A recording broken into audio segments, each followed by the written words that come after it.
Good morning, afternoon, or evening, wherever you are, and welcome to another NerdTube Star Trek episode review. We're here talking about Strange New World, Season 3, Episode 4, A Space Adventure Hour. I would not be here talking about Trek if I didn't have other Trekkies in arms to hold down the fort. I'm joined by Zam and Lord Donkey tonight. How are you, Zam? I'm fine, thank you. There's a holodeck mage, but not as we know it. Not as we know it But it indeed. looked How are you? familiar. It did. The aesthetics were there. So yeah, it's a bit of a holodeck episode this week, a murder mystery type, but also a direct affirmation of Trek as an allegory for the real world and a vehicle for social commentary, and just all in all, a very meta episode. Um, we'll I was get into real a happy. play. We'll get into a play by play after we get some overall impressions and just feel for the episode. We got a comment from Daniel Vance. Greetings and salutations to you too, sir. Good evening, or in my case, good morning, Daniel Vance. So, Zam, what were your overall impressions of this week's installment? Um, it's it's that sort of bizarreness now you kind of expect from Strange New Worlds, um, and I accept it. It was interesting, and there was a couple of good payoffs with this episode as well.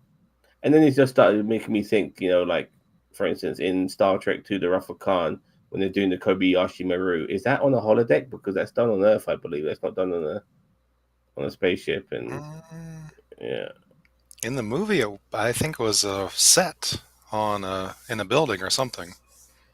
yeah. So stuff like that, because now apparently holodeck technology has been around for a long time now. It's not new.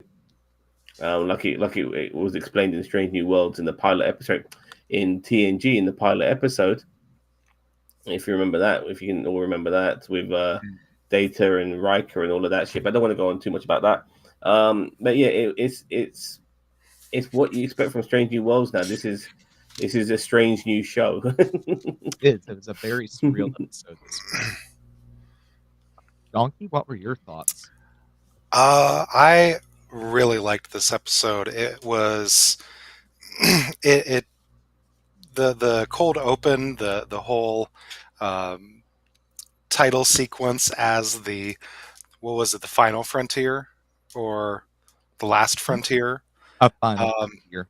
so campy, so just Paul Wesley back as not Captain Kirk, but as William Shatner, I would argue. Definitely. Um, Yes. this was just an ode to Star Trek, I feel like, and it was Star Trek. I think with the maybe with the current climate at Paramount saying, "Hey, we're still important, and we have a lot of cultural significance." So, or It maybe I was definitely reading felt. into it too No, much. no, I agree with you, but I mean, obviously this episode was made way before all of that what we're Mhm. currently having has come into play, but it felt more relevant on this particular occasion. Way so, you And a know. lot of nice, not so subtle jabs at Shatner, Yeah. which were great. So I had a lot of fun. I did too this week. Um, so you mentioned the cold open, which was in a TOS style set and costumes with Pike. Gorgeous. Gorgeous, and Gorgeous set. they're gonna be all up in arms, the people Dude, who are upset about the set looking different of the I Enterprise hope of they Strange New are. World. Yeah. They could have uh, done it the whole time. this was way more like Flash Gordon, or no, sorry, Flesh Gordon. If you guys know what I'm on Sam, we about. were just talking about this.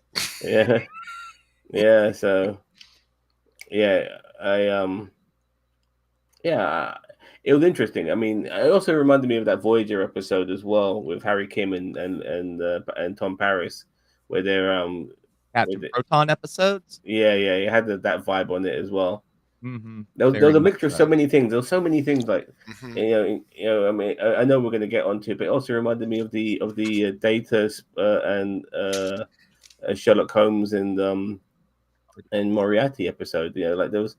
this felt like various things, and you're never going to have a holodeck episode without somehow shit going down and safety That's protocols exactly what being I off, wrote and down. Holodeck with safety protocols broken. Never seen that one before. I mean, I know it's on everybody's Trek bingo card. It should be. yeah. Um, so yes, we've got 14 crew members with melancholia during haven't been seen since the war.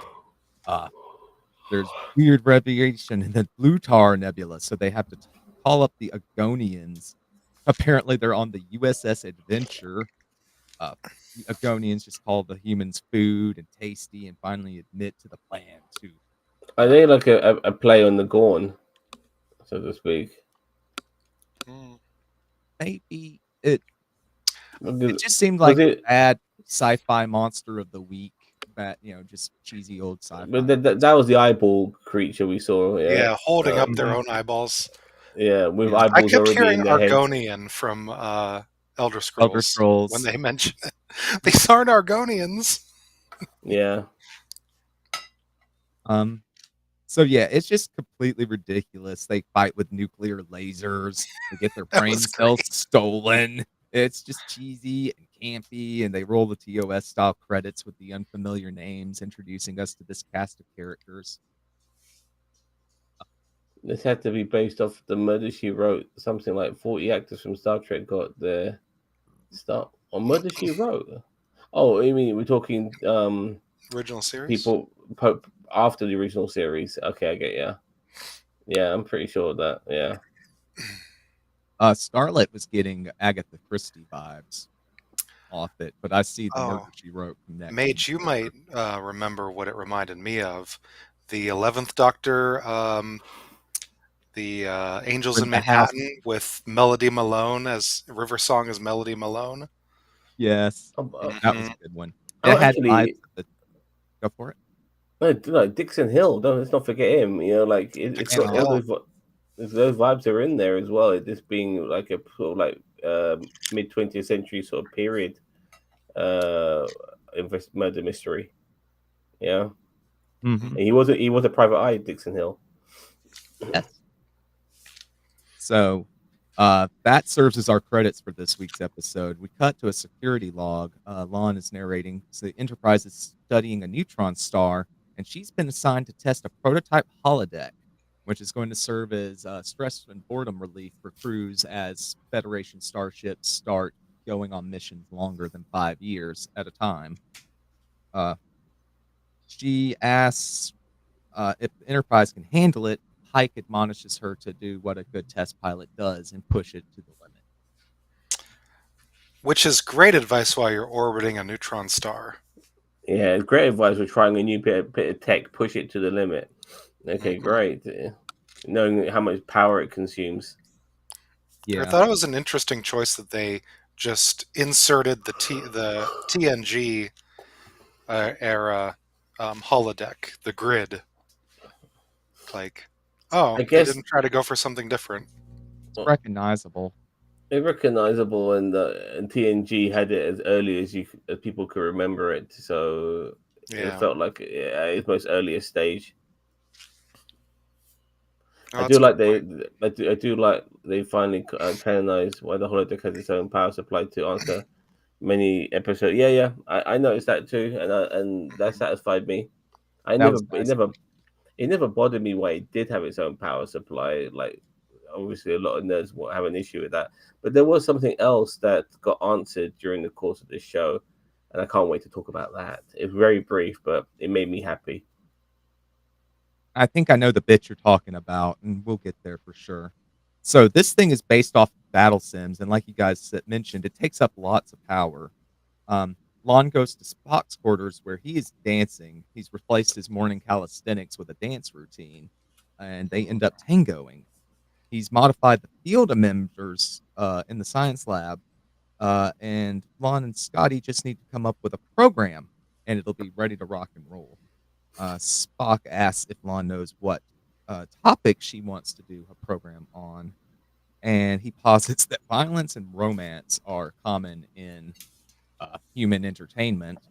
And then they almost kiss, and she just says, Amelia.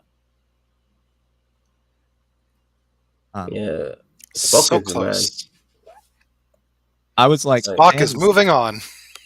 he's moving on. I asked rhetorically, I'm like, either is moving every on or rebound, one or the other, however you want to take it.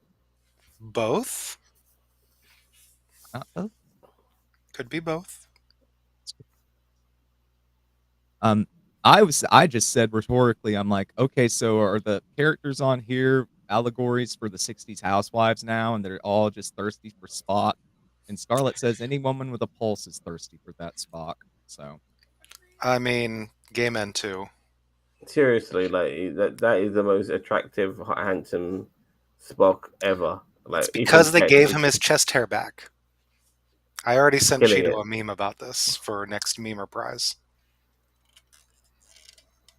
see the excitement on Zam's face already. These ones are better, I promise. Okay, excellent. So we cut to her explaining to Scotty that she enjoyed the Amelia Moon mystery stories as a kid. They were an inspiration for her getting into security, is kind of heavily implied. Amelia Scotty, Moon. he's going to be using the appearances of bridge and medical crew for the characters, since that's the only thing that's a high enough resolution body Yeah. likeness that they have is from the transporter buffer. And as Daniel Vance just pointed out, raises a plethora of questions that they used that information. Yeah, me too. Me too. Lots of Like for questions. instance, like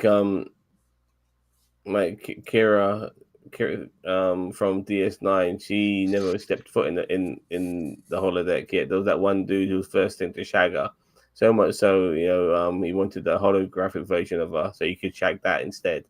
And I she's never really stepped need foot to in the watch hot. DS9. The She never. thirstiest. You know what I'm on about, don't you, Mm-hmm. Mage? Yeah. Yeah.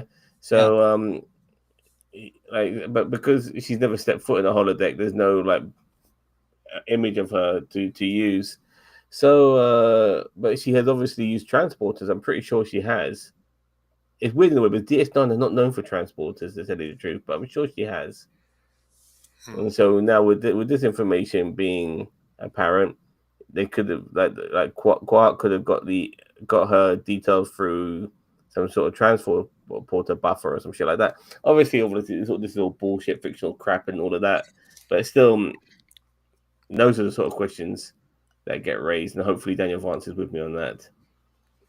See, I have ethical questions. Did they get That permission from too. these people for their, use this what's By, essentially a medical record?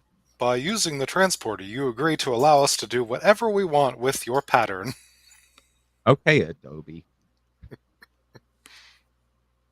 Uh, so they enter the deck in costume. Spock is there and claims that Doyle was his ancestor. And says that the game is afoot. That's the one. That's the Uh huh. one. I thought that was it. Because, and I want to quickly bring on that because what pissed me off from a lot of, and I'm really sorry, I'm going to be a little bit of American bashing here, is that so many No, American Star stop, Trek don't. fans wanted um Spock to be the descendant of Sherlock Holmes, but we all know, and I actually have had to break the hearts of so many Americans who've been in my cab, that Sherlock Holmes is a fictional character. He doesn't fucking exist. You know what What? I mean? And when I've driven past Baker Street and I say this is where Sherlock Holmes would have lived if he existed, and then American will go to me, "What? You telling me Sherlock Holmes doesn't exist?" And all that sort of shit. Like, yeah, and all of You're that. just So, killing people's dreams of Sherlock Holmes having existed, Zam. but what I'm happy with is that Sir Arthur Conan Doyle, who is Sherlock Holmes in real life, you Hmm. know, he is an ancestor of Spock, and that I appreciate Hmm. because they're using a real life historical character, not a fictional one. A real life historical character, to be Spock's ancestor, and that, if that's true, because we all know what version of Spock this is as well, so that might not necessarily be true. You could be lying about that, You know, Yeah. uh, He might have implied. yeah. So Lon asserts that this is a single player game and she doesn't need help. So Spock leaves. Um, the Uhura not Uhura shows up. I think her last name is Gloss, the character. She's an agent and she's the one who found the body for our murder mystery. It's a studio head who's been strangled in a tub. Um, there's torn paper, a script, and like a bracelet thing all at the scene of the crime. And the guests, it turns out, are from the studio's show The Last Frontier. It's also the creator and the actress turned producer who got it put on the air, and the stars of it, and one of the stars' boyfriends. And we get the typical murder mystery confrontation scene, where the motive is revealed, and it was that the show had been canceled. I Oh my god. I like hearing Nurse Chapel speaking. The actress who plays it, whose name escapes me. Jessica. Um, yeah, her speaking in a native Australian accent, great stuff. When she was playing her character on the holodeck, when she's not acting in the role that she's playing on that show, she's just awesome. And there's another person as well. I need to Google his name. Um, oh, keep talking. Sorry, forgive Okay. me. Yeah. I'll read the Daniel Vance comment. He's saying on a long enough timeline, we're all related to the same person. Example, Genghis Khan. 1 in 200 people are related to him. 1, 2, 3, con! Exactly. Have Jesus to. Christ. It's obligatory. Mhm. Um, so she almost immediately accuses Lupino, the producer character, who is very obviously a Lucille Ball stand-in. Um, we get kind of the story that's almost play for play the story of the birth of Star Trek, where I she love this fights to part. get the show. Oh, I love this part too. Hmm. It's so meta. Um, so she says to talk to Saint, the star of the show, the Shatner one, then immediately dies of poison. Dun, dun, dun. So we're going to cut to Lon calling Scotty and asking for Spock's help. Um, then we cut to sick bay where Dr. Mbenga and the new nurse are informing Una that they're having severe power drain issues. She mentions pulling all-nighters and the possibility of reinstating Ortegas. Um, we have more fluctuations, and then she kind of heads to engineering and science lab where Scotty's struggling, but he's going to refuse help, citing that it's sometimes detrimental. Don't know what he means at this juncture, but that will become clear to us later. Hmm. Any thoughts on this kind of the first section opening up the mystery or kind of this meta nature of Uh, it? I was very concerned, and unfortunately, my concerns were justified. Was like, would this be a really good murder mystery? Because I fucking love a good who done it, and this was a who done it. But can it be done well enough within the hour? Let alone in an hour, you got less time than that. Just to establish everything and get it all wrapped up. So, I mean, we'll get to the other parts a bit later. But once I knew what this was going to be, who done it, I was hoping it would be Yeah. satisfying. I started to feel as soon as the producer died of the poison, I start to get really good vibes of the Clue movie coming in. Remember the Clue movie? Yeah, of course. Have Christopher you have Lloyd. you have you It ever watched the just Hercule? Have you ever watched the Hercule Poirot? Who done it? mm-mm. Mate, go watch. Mate, my God, man, watch Death on the Nile. Watch Death on. It's one of my favorite Wait, films of all time. And is that newer? I'm not talking the one. Or The there's newer one? two versions. There's the one with Oh God, why is his name escaping me now? The British newer one I've actor. seen. It was that actor you're trying to think of, and it was good. And have you seen the one with Gal Gadot? I don't know.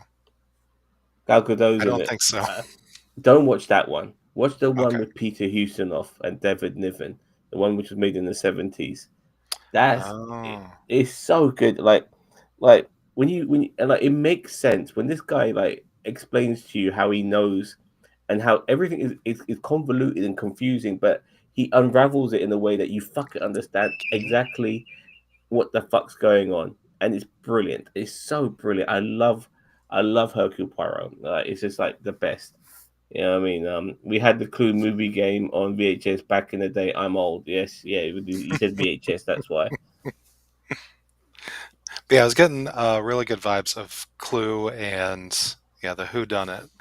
Um, I don't know what else I put down for that. You know, like there's stuff like Glass Onion and shit like that. They're terrible compared to Hercule Poirot. Hercule Poirot Mm. is the best. It's just the best. You know. So this is the point where Una tells Scotty that he's the failsafe. Though it's Lon doing the test, he's the failsafe, and he kind of looks very nervous. She signs off on some logs and heads back to the room. On the holodeck, Lon and Spock are questioning Saint slash Jim Kirk, um, who's been fighting with Hart, the studio head, over having an affair with the same secretary. He kind of says, and I quote, "Work closely with someone and things happen. You two must know how that goes." Mm. Lon gets flustered and says that uh, he's convinced, and Saint says that he convinced Hart that the affair was over. We cut to a tabloid being flashed onto the table, showing Saint with Chapel's character, Adelaide. Um, she denies being involved with it, says she can't stand the guy. She's not upset with the cancellation because her lines and skirts have been getting shorter each episode. That's a direct hit on Shatner. Uh, she points out her talent. She was 18 years old when she first, did a big role, and asks if it's wrong to want to love and be taken seriously in her career. And that statement kind of resonates with Lon. It kind of hits home with her in a way that she resonates with that sentiment. Mm-hmm. Um, Next person to get confronted is the Dr. Mbanga character, who says he admired Lupino. Why would he kill her? He helps that she was an artist, and he likes to help bring out the artistic piece within people. Yeah, they made him into a Brit, didn't they? Which was a clever move. I like that. Uh, I think, is he supposed to kind of be like Timothy Leary? That's the vibe I was getting from it. Mm. No idea. Helping the artists bring out their inner artists and playing guitar and singing and writing scripts and stuff. It just sounds like a Sid party to me.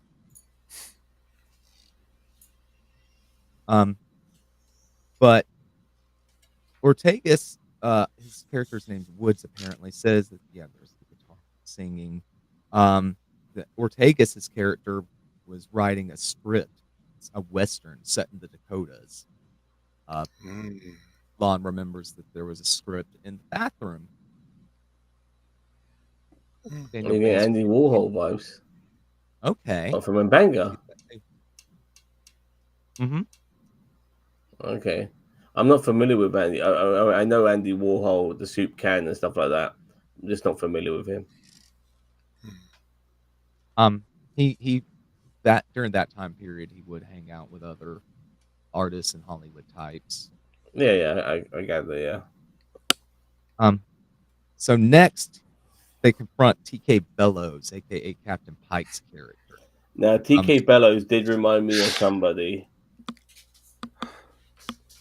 You know who I'm on about? Gene Stephen Root. Roddenberry. Stephen Root.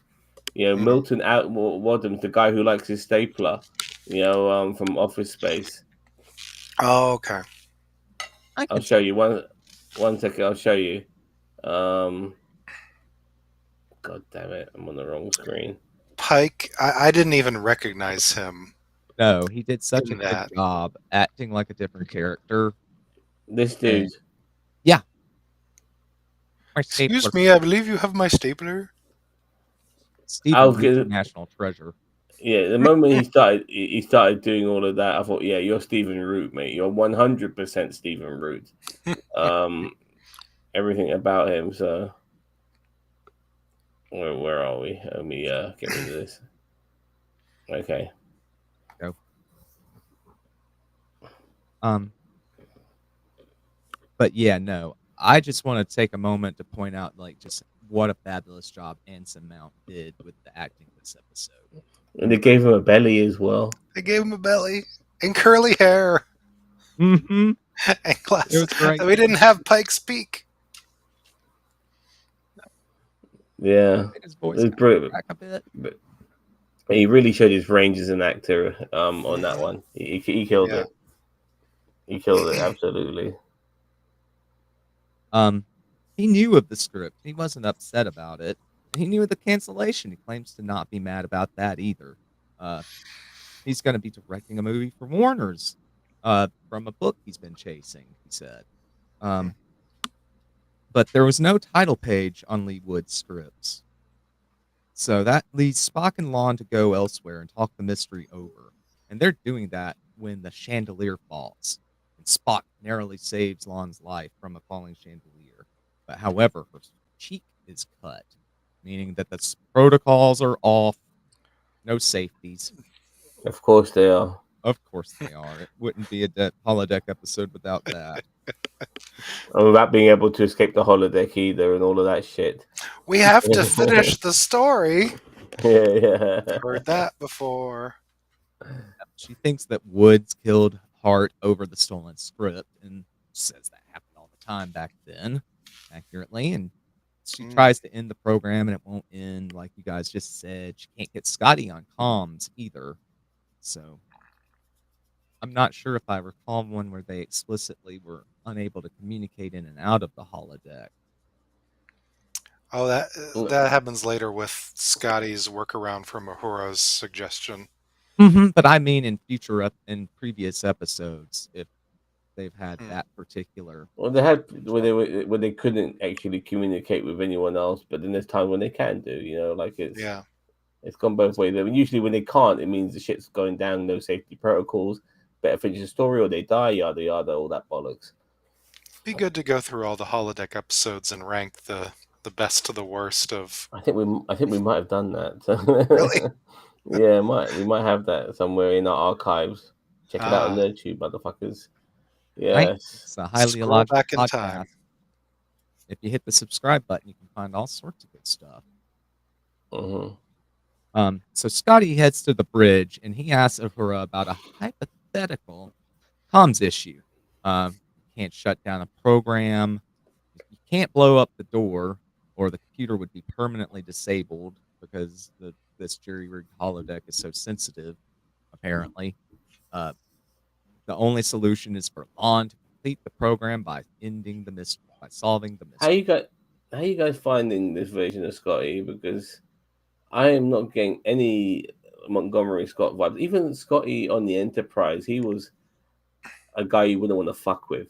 You know what I mean? Like, he was tough as nails. He would, he regardless of him being a good engineer, he could beat the shit out of you. He was a fighter, So I'm not getting that vibe at all, from this dude. How many years in between though from where we're at now in Strange New Worlds to the beginning of TOS? Like in the timeline? We're still like 10, 15 years out. I think about 7, maybe. Yeah, I think it's like 7, but still, that's plenty of time for him to develop as a character and become the Scotty you know and love. Yeah, I feel like this because he has that explanation with Una, where he's talking about what happened, where he was trying to develop this to detect the Gorn attack ahead of time, and he stopped working on it, and so I feel like they're trying to build that character up to say he's got what it takes. He's just growing in himself as a character. I'm just saying, like, they there's nothing about this Scotty that makes me feel like, okay, fine, he's still kind of hurting inside, but there's an element about him that makes him like a kick-ass type of guy.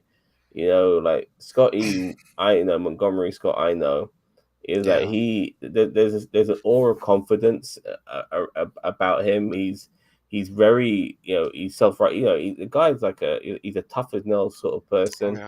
yeah. Obviously he's a good loyal friend and all of that, which goes without saying. But there are a lot of elements of him that this particular Scotty doesn't remotely remind me of, not at all. Like I can't see any resemblance, and I'm a bit concerned about that because this particular Scotty seems a bit of an introvert. It doesn't mingle with anybody. Our Scotty would mingle with fucking everybody. You know what I mean? Gets along with anybody, but this particular Scotty doesn't. Doesn't not necessarily a good communicator and stuff like that, and also not necessarily the best engineer either. Like he's having to figure his shit out on the fly and so to speak, and have to get advice from other people like Uhura and stuff like that, like who's not even an engineer, and like I'm not sure like if they're necessarily doing Scotty's legacy well with this particular character and this portrayal of Scotty. He could still be the tough ass with the PTSD and maybe some issues, but I'm not seeing any of that in how this character is portrayed. I'm not sure if you guys agree with me or not. Mm,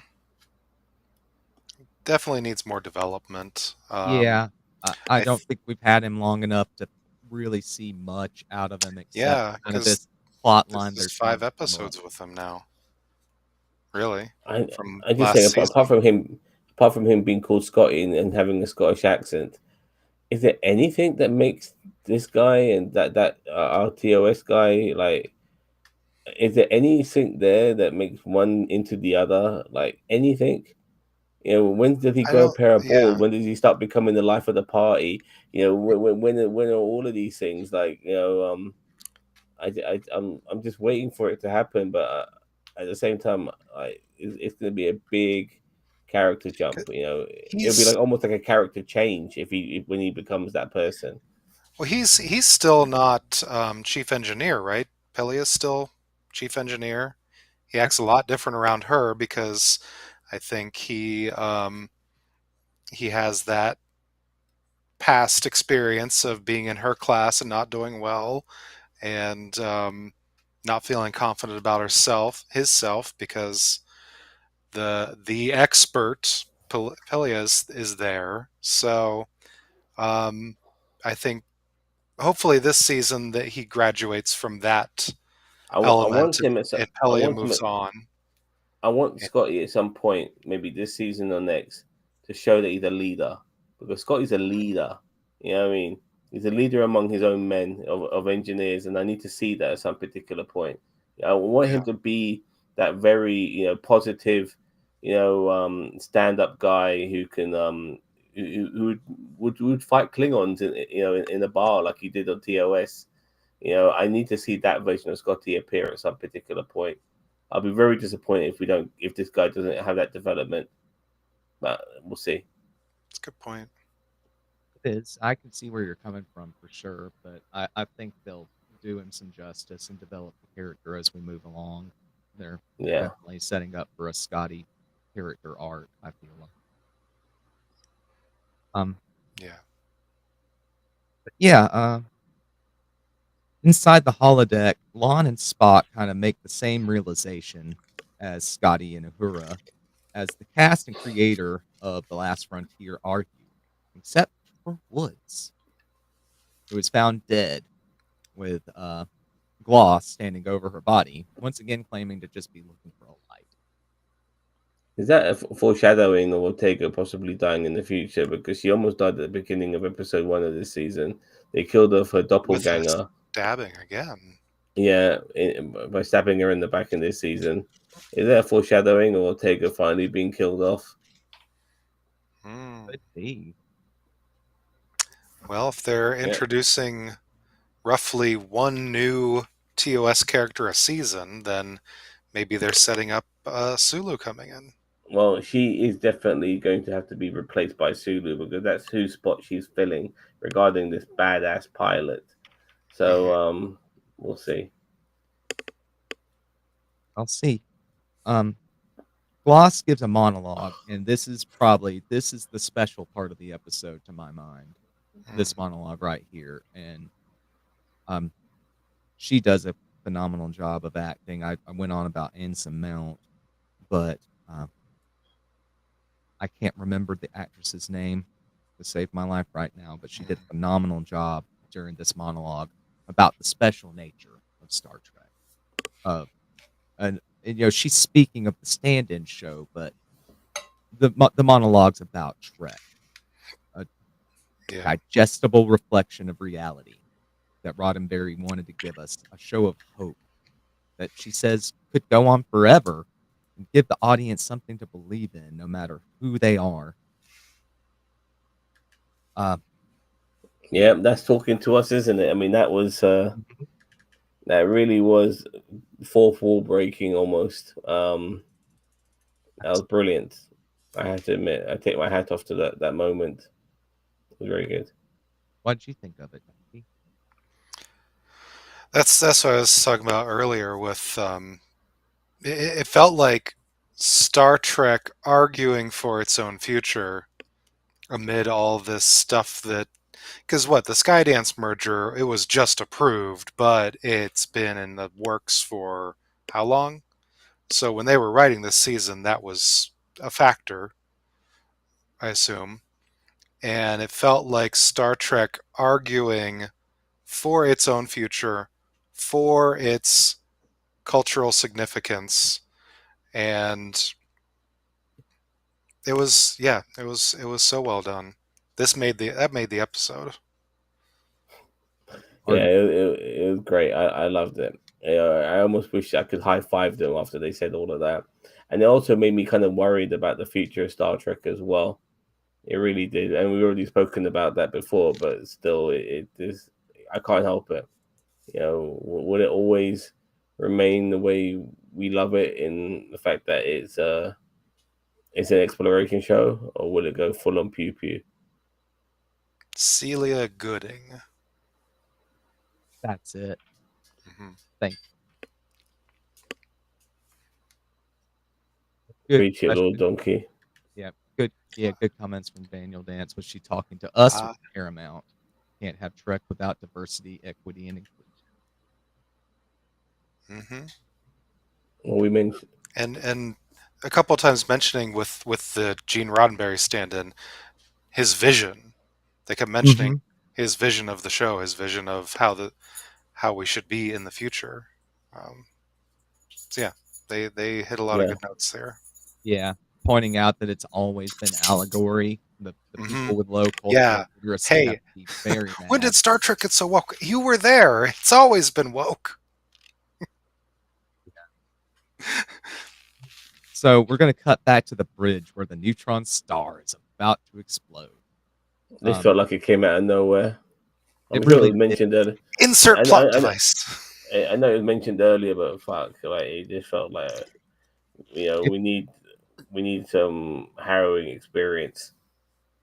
yeah, if the parts on the actual ship were the weaker aspects of the episode, in my Hmm. opinion, and this is just one of them.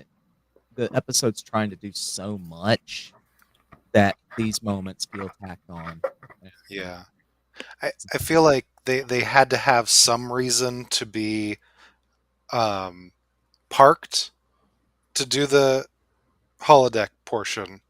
And also, hey, we're just studying something. It's fine. Run the power. Use get push it to the limit, and not realizing what he was asking for, and not realizing that Scotty didn't have a handle on it. Wasn't doing the teamwork. Um, so it definitely felt like a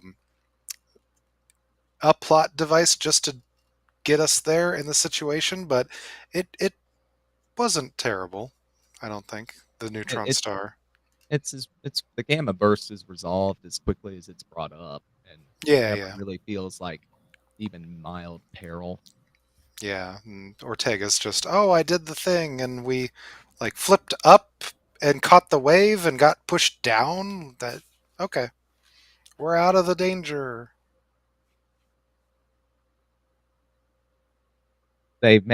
so Scotty has to manually reroute the power just a little bit at a time to even give her enough power to do that, though.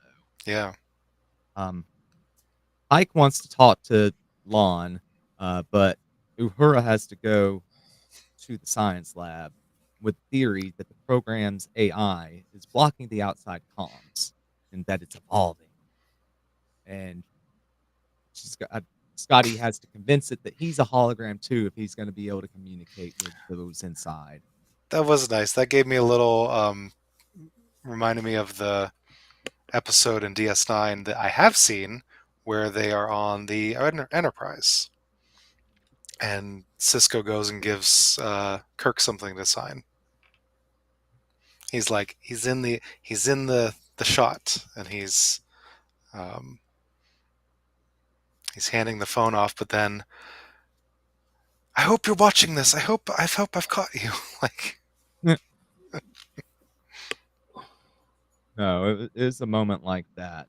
So we cut to Lon and Spock watching the film that they found in the fireplace that I forgot to mention. Very important film found in the fireplace after the monologue from Gloss. That kind of see outtakes from the recording of this episode that we saw in our cold open. Bellows and Saint fighting, and Bellows getting a call that upsets him very much. He says, "You can't do this to me. I am the show." Says they'll regret it. So we cut to Scotty being the guy holding the phone and gives them a message, the status update about what's going on the ship. And Lon gets pretty upset by this. But Spock remains detached. Bellows comes in with a gun, and he's just drunk as a skunk. And Sorry. he was fired from the show, and so he's sorry, asking. Sam, I've been laughing for the past 5 minutes. I'm Pointing at you. It's Sorry, fucking 1:15 here, man. I'm doing my best, man. I know. We love you for snoozing on us. We're I'm almost sorry to there. interrupt. We're almost there. I'm waiting for Daniel Vance to say something. He always does. I was pointing, thinking someone would say something. So they end up in a struggle. The Bellows points the gun at Spock. The gun goes off, only shooting the Spock in the arm. And Lon works it together finally, works it out that the Spock is a hologram. I have to say, Leon is a lot more laid back this season. She had a very tough exterior, but one or two tangos with fucking Spock, and she's becoming, pretty much like a cool person to hang out with. And she had fun. She actually had fun. And by the way, her American accent was great as well. Let's not forget that. Yeah. So. Poor Spock had to take a shot for us. He did. I'm dying to answer something. I need something to be answered, so I need to get to that. But we haven't got to the right moment yet. So let's just talk about what happened now. Yeah. So Spock is a hologram. Lon, the computer, knew that she would never suspect him, and so the Holo Spock congratulates her, and she gets to end the program. I thought Holo Spock might have done it. It's more of a big twist. Yeah, but Spock is the killer because for what reason? Like because she wouldn't suspect him. That's why he's the killer. Actual Spock wasn't the killer, though. No, I know Holo Spock. Yeah. I know, I get it, but that I find really fucking stupid as somebody who loves who done it. Is one of the stupidest reasons. I mean, it's so illogical. Yeah, even for a Star Trek, and I say that with no pun intended. But even for a Star Trek, yeah, it felt totally illogical to make him the killer. And on top of that, if he's not on a holodeck, then where the fuck is he? Good question. He was back in his quarters while they were dealing with the neutron star emergency? They're doing all types of shit on the bridge. He needs to be on that fucking bridge. Right. science station observing the neutron star they're studying. Yeah. So where the fuck is he? Yeah, I mean, Yeah, they should have I would clued love us in there with him on the bridge. I'm loving the episode, and then you have to find something glaringly wrong with it that I've overlooked to negatively impact the score I'm going to give it. Invariably happens every week. I love it. I think you two have taken my score down a notch, which is fair. That's why we discuss it. It's so much fun to discuss it and then talk with Daniel Vance and all the other commenters about it. So we're going to cut to the debrief with Pike and Una. Lon and Scotty do not recommend the holodeck at this time. Scotty pointing out that it needs a dedicated server room and power source. But Pike instructs him to put that addendum in a footnote in tiny print. and it's not just that, but like in the future, like the holodeck is not the only. Like there's several holodecks. I think like every starship has about 5 or 6 holodecks in them. That's a whole bunch of power sources for each holodeck. Well, Surely, the Warp ships are reactors twice as big. the warp reactors get more powerful and can output more energy too. yeah. Something like that. Insert some sci-fi nonsense. ecological explanation. So Una's going to dress down Scotty, but fairly gently, for not asking for help and putting the lives of the crew in danger. He kind of blames himself for the Star Diver not seeing the Gorn in time. Like I didn't realize the ship was called the Star Diver, and I don't like that name for a ship. It's too close to the Star Gazer, the ship. Exactly. Law. Exactly. Totally missed that. So we're going to cut to our final scene, which is Lon going to Spock's room. They dance again and kind of discuss the mystery. She says that the computer knew her better than she knew herself, and that she knows Spock too. The hollow Spock didn't look at her the same, she says. And we finish the episode with them finishing the kiss from earlier. That was our episode. Just to back up one scene with the dressing down of Scotty, I feel like so far we've had 2 important crew members get a talking to and learning a good lesson. So that seems to be becoming a theme with Ortega's and now Scotty. Yeah, good point. It is becoming a pattern. That's good. Yeah. Yes, the final scene, the kiss. Is it a rebound? Is it something else? And it's funny because I made a joke about the tango or the dancing Leon and Spock did last week, especially as it was Spock having to overcome the Chapel. But you know what? He loses one hottie and he gets another. You know, and they're just determined to quash the Kirk and Spock fan fiction. No, this is why Spock gets turned off of women. They keep breaking his heart. Ah, okay. I'll play along. Okay. I get behind that. But that was our episode. Let's do some final thoughts and scores, gentlemen. Donkey, why don't we go anti-clockwise and start with you this week? Anti-clockwise. This Paul was throwing his leg over the chair. This had so many good moments like that. That end part, I rewinded it to watch it again because for a moment when they were helping the alien with the eyes on the sticks, I thought it was Will Wheaton helping them out. Like, wait a second, I know that beard, but it wasn't him. But yeah, as soon as Jonathan Frakes' name came up, and then they did that as well. This episode was very good. I think I was hovering over a 10, but not quite there. I'm gonna give it a 9. I had a really good time with this episode, but at the same time, the cynic in me like telling me like, come on, like there's some elements of the show that I've complained about which which is to do with episodes like this, if you know where I'm coming from. Mm. And this being a holodeck episode is like, okay, like it's weird in the way they couldn't have holodeck episodes in Discovery until they went to the future, but everything is a holodeck in the future, so they can't do holodeck episodes there either, if you know what I mean. There's holo emitters all over the fucking place.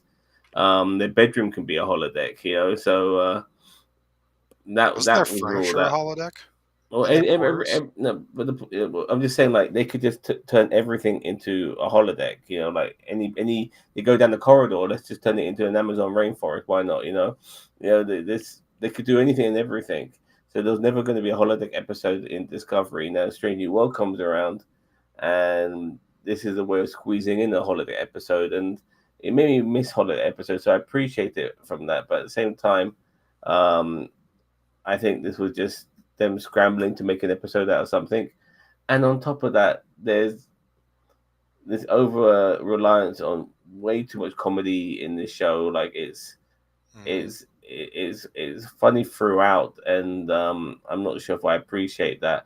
I don't mind a quick whip maybe to end an episode, like the classic Star Treks have done, including TL, including Next Generation. But this is like a whole new thing. Like this is reminding me of like, Mm. and then if they get serious the following week, like it feels like it's going to be so out of balance. You know, I don't know how I necessarily feel about all of this. It's and obviously Spock, where the fuck was he? If he's a holodeck, if he's in a, if he's not in the holodeck because there's a holographic version of him in the holodeck, all of these things need to be answered. And even as a who done it, why would the computer create a who done it where he killed all these people just so that for the sake of it? I know he's obviously trying to get Leanne to make it difficult for her to solve the mystery and all of that shit. But even then, it's so illogical, and I say that as a pun, 100%. It's just like this. If you're cutting it all apart and stuff like that, but it is a good episode at the same time. But it's just going in a direction where I'm not 100% happy with Star Trek at this moment. It's just getting a bit too marvelly. Yeah, it's getting a bit marvelly. You know where I'm coming from? Yeah, I Constant can see quips, it. constant jokes like it's a Joss Whedon production. yeah, yeah, yeah. I mean, like with last week's episode and shit like that as well, with Mitskell Pissawit or where the fuck Q's son or whatever. Like yeah, but it's still for what it was. It was a good episode. So this is where I'm kind of torn. So I'm gonna give it a 7. Because I have my issues with it. It's not 6 in the sense that I didn't like it. I had a good time with this episode, but there are glaring issues with what was going on with Star Trek at this moment in time, and that's why I give it a 7. Very fair. All the criticisms you bring up are pretty valid ones in my mind. Thank you. So that's why I'm gonna kind of land in the middle of you guys and give it an 8. Yeah. I enjoyed the parts I really enjoyed. I'm not as much of a guy that's into murder mysteries. I can appreciate them, but it's not like a huge genre for me. So kind of those bits where it was weaker in that regard didn't bug me as Sorry, much. Vance. Yeah. Dang it. Yeah, Cheeto's work is crucifying him, so he can't be here tonight. Give So, us your rating, Daniel. yep, pop it in there. Sorry for no poll. But yeah, Put in the chat. pop it in the chat for us. Absolutely. Um, so yeah, you guys have been watching NerdTube. Should definitely subscribe and hit the bell icon so you don't miss the stuff that we're going to be getting up into soon. We do Star Trek reviews every Thursday night. Sometimes there's political talk with the World Gone Insane podcast. Sports entertainment's a big topic here on the channel. So if you're into that, that's another reason to subscribe. Zam does reviews of all sorts of different shows. I've actually got a review coming up. Mentioned I've just finished watching the series Untamed. Now the review is currently on our TikTok channel, YouTube. If you want to look for that on TikTok, but it will be coming out shortly here on our YouTube channel as well. Excellent. I can't wait to check that And out. Daniel Garth gave it a 5. Nice lore, but wouldn't choose to watch this episode again. I think he knows where I'm coming from a little bit. Yeah. Daniel Vance does.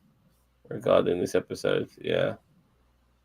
Definitely lots of reasons to stick around and check out the channel because you've been watching NerdTube, the best social media channel that you've Eyes of maybe Wakanda tomorrow. Sorry, I apologize for interrupting you.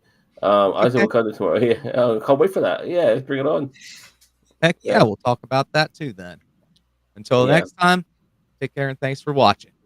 Live long and prosper.